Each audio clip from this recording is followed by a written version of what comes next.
The Lost World, by Sir Arthur Conan Doyle. Chapter 3. He is a perfectly impossible person. My friend's fear or hope was not destined to be realized. When I called on Wednesday there was a letter with the West Kensington postmark upon it, and my name scrawled across the envelope in a handwriting which looked like a barbed wire railing.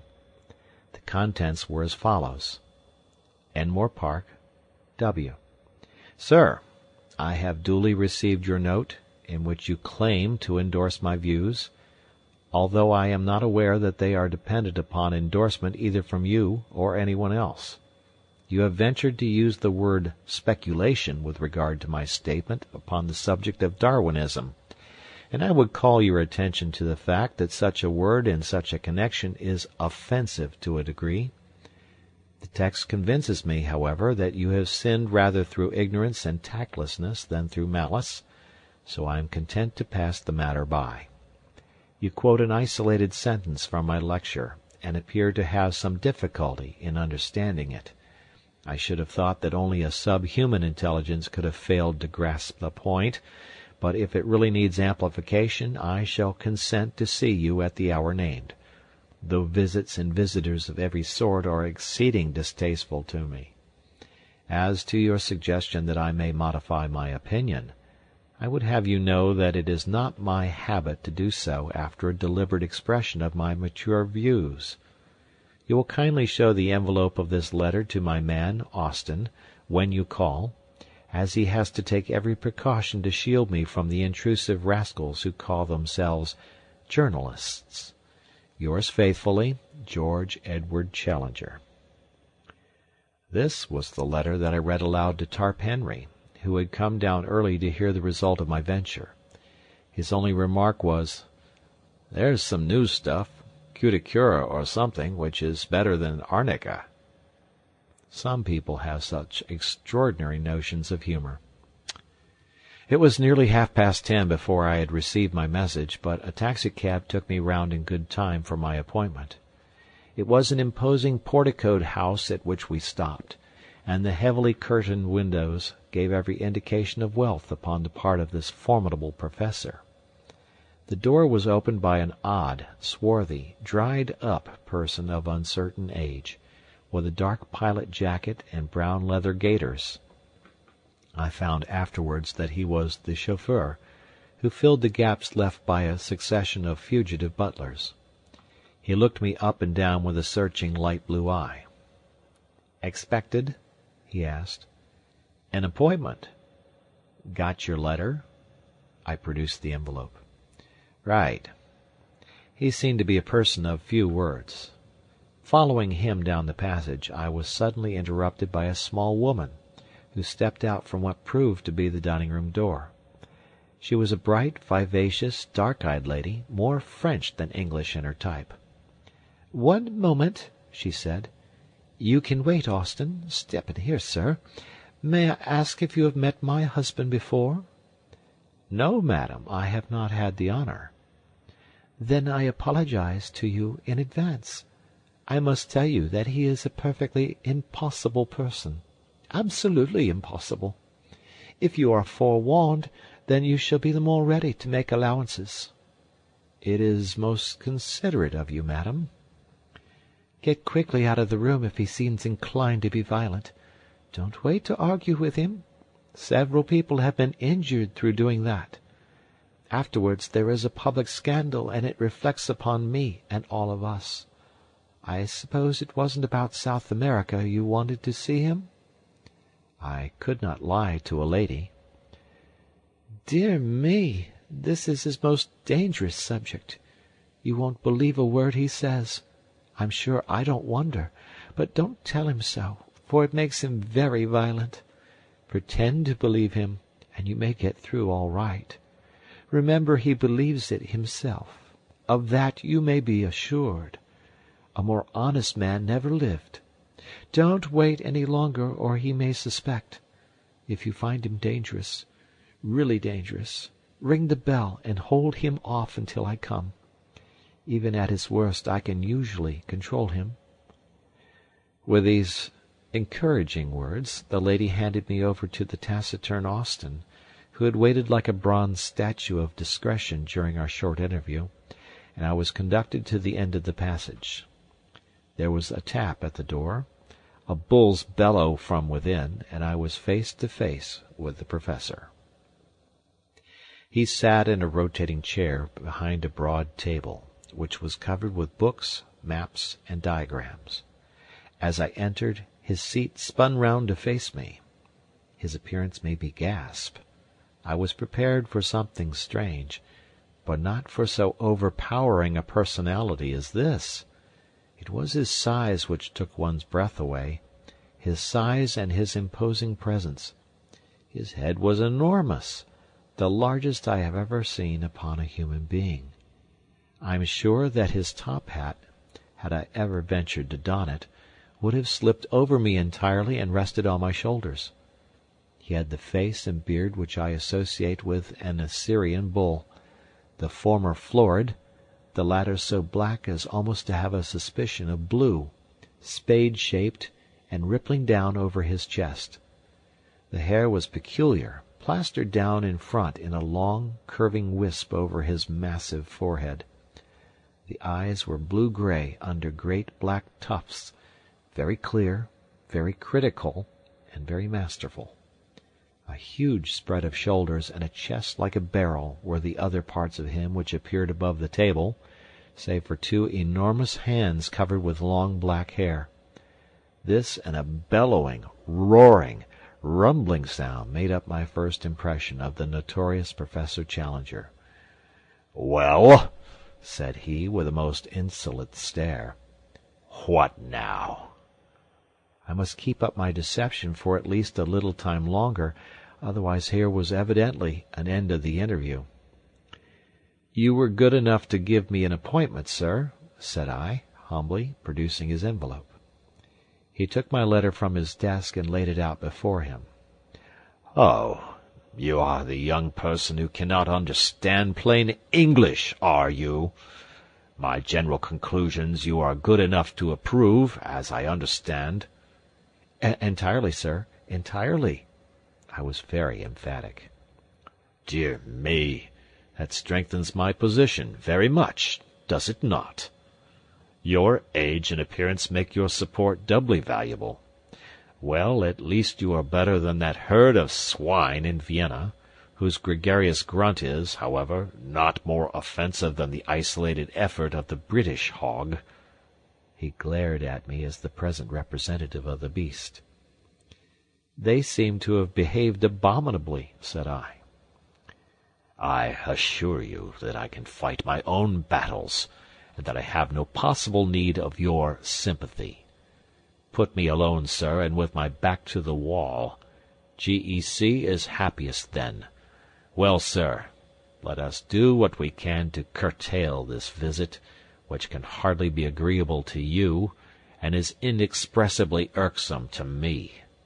You had, as I have been led to believe, some comments to make upon the proposition which I advanced in my thesis." There was a brutal directness about his methods which made evasion difficult. I must still make play and wait for a better opening. It had seemed simple enough at a distance.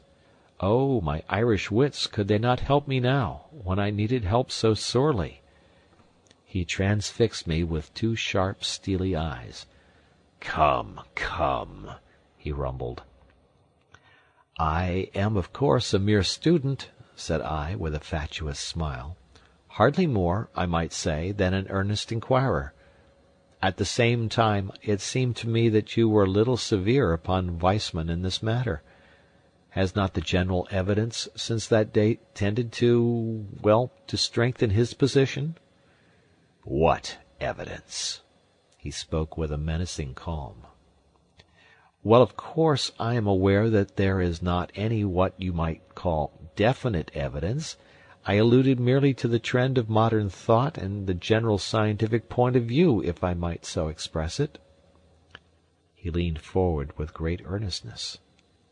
"I suppose you are aware," said he, checking off points upon his fingers, "that the cranial index is a constant factor?" "Naturally," said I. "And that telegony is still sub judice?" "Undoubtedly." "And that the germ plasm is different from the parthenogenetic egg?" "Why, surely!" I cried, and gloried in my own audacity. "But what does that prove?" he asked in a gentle, persuasive voice. "Ah, what indeed?" I murmured. "What does it prove?" "Shall I tell you?" he cooed. "Pray do." "It proves," he roared, with a sudden blast of fury, "that you are the damnedest impostor in London, a vile, crawling journalist, who has no more science than he has decency in his composition."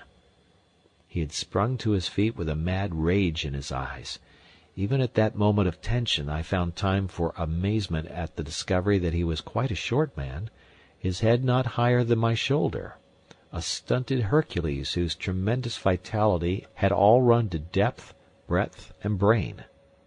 "Gibberish!" he cried, leaning forward, with his fingers on the table and his face projecting.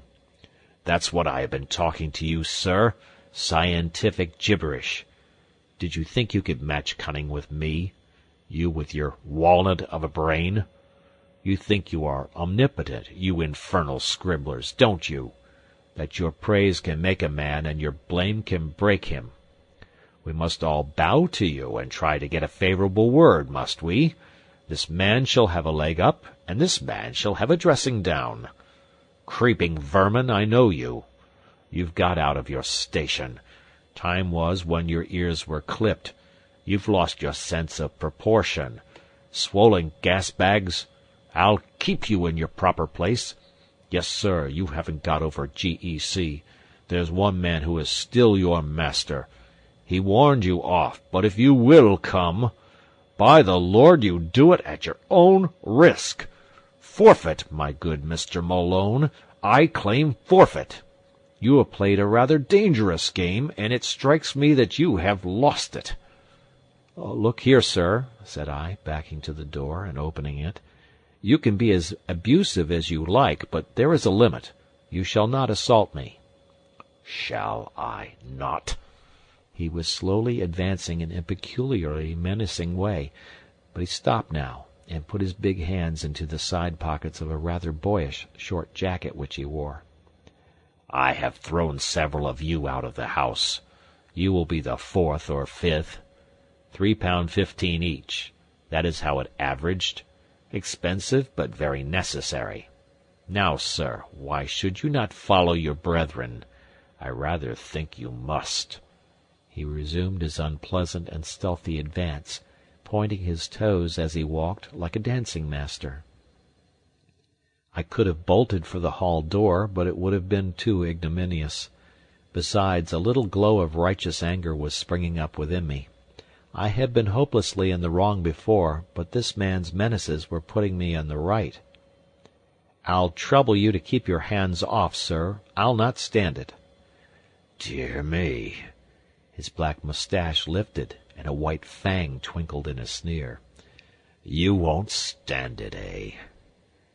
"Don't be such a fool, Professor," I cried. "What can you hope for? I'm 15 stone, as hard as nails, and play centre 3/4 every Saturday for the London Irish. I'm not the man—" It was at that moment that he rushed me. It was lucky that I had opened the door, or we should have gone through it. We did a Catherine wheel together down the passage. Somehow we gathered up a chair upon our way, and bounded on with it towards the street. My mouth was full of his beard. Our arms were locked, our bodies intertwined, and that infernal chair radiated its legs all round us. The watchful Austin had thrown open the hall door. We went with a back somersault down the front steps. I have seen the two Macs attempt something of the kind at the halls, but it appears to take some practice to do it without hurting oneself.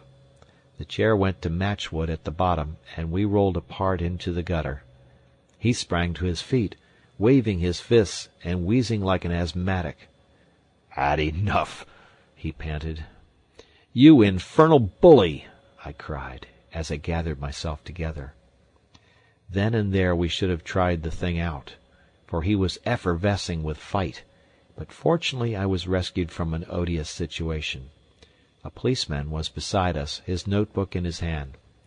"What's all this? You ought to be ashamed," said the policeman.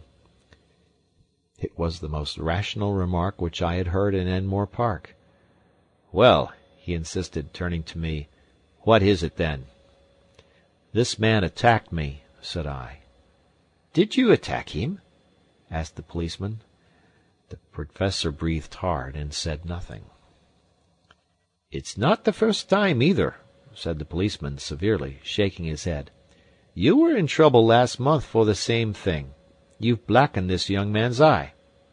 Do you give him in charge, sir?" I relented. "No," said I do not." "What's that?" said the policeman. "I was to blame myself. I intruded upon him. He gave me fair warning." The policeman snapped up his notebook.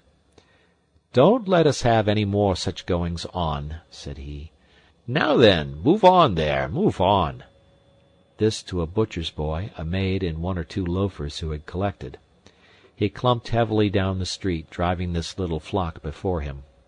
The professor looked at me, and there was something humorous at the back of his eyes. "Come in," said he. "I've not done with you yet." The speech had a sinister sound, but I followed him none the less into the house. The manservant, Austin, like a wooden image, closed the door behind us. End of chapter.